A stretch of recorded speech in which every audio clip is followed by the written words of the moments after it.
پیش کیا جاتا ہے کہ اس کی چلتی پھرتی تصویر سامنے آ جائے اور پڑھنے والے اس سے لطف اندوز ہوں۔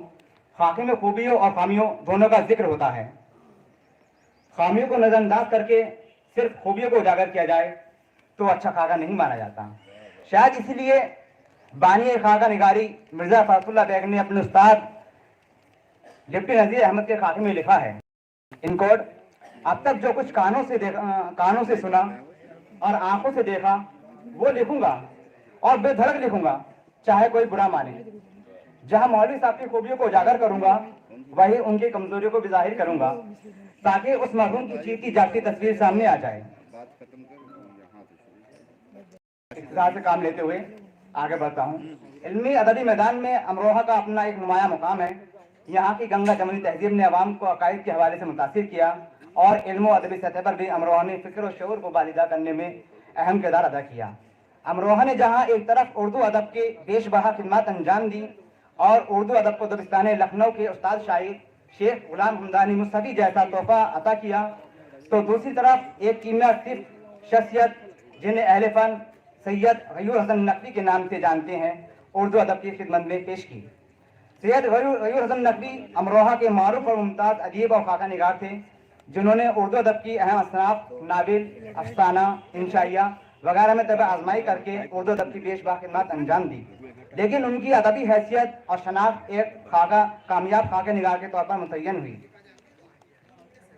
امروہہ میں اور کئی نام خاکہ نگاری کے فہرست میں آتے ہیں، مگر غیور صاحب ان سب میں سر فہرست اور نمایاں ہیں۔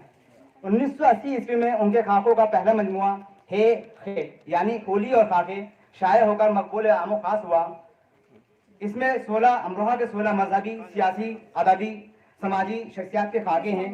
یہ مجموعہ امروہہ کی شخصیات کا آئینہ ہے، لیکن اس کی چمک و دمک نے امروہہ سے باہر دور دور تک اہل نظر کے خلق کو جگمگایا ہے اور صاحب کو باعتبار شہرت عطا کی۔ سید غیور حسن نقوی بلا شبہ ایک معروف ادیب اور خاکہ نگار ہیں۔ معروف ادیب ہونے کے لیے اتنا کافی ہے کہ خواص و اہل ادب اس سے واقف ہوں، اور اگر اس کے متعارف بھی ہے تو اس کے معروف ہونے میں کوئی گنجائش نہیں۔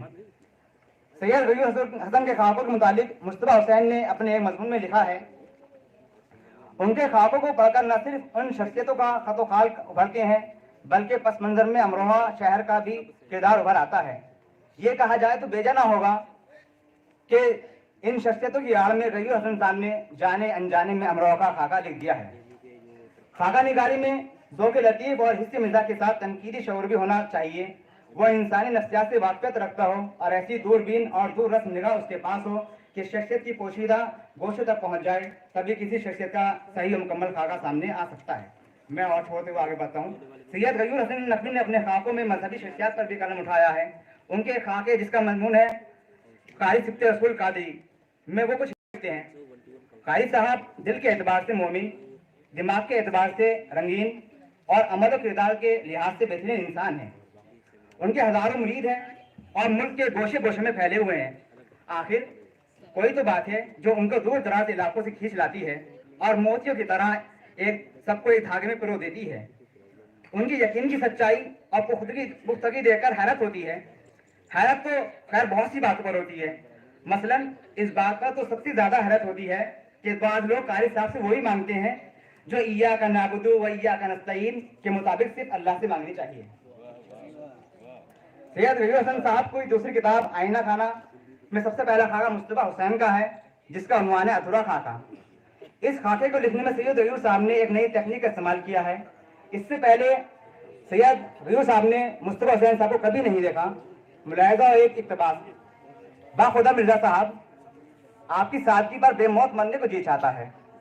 بھلے آدمی سمجھدار مضمون نگار جانتے ہیں کہ مضمون اور مضمون نگار ہم شکل نہیں ہوتے، اس لیے وہ کبھی اپنی تصویر نہیں چھپواتے، اور اگر جوانی میں کوئی غلطی کر بھی بیٹھتا ہے تو پھر عمر بھر بڑھاپے تک اس کی وہی تصویر چھپتی رہتی ہے۔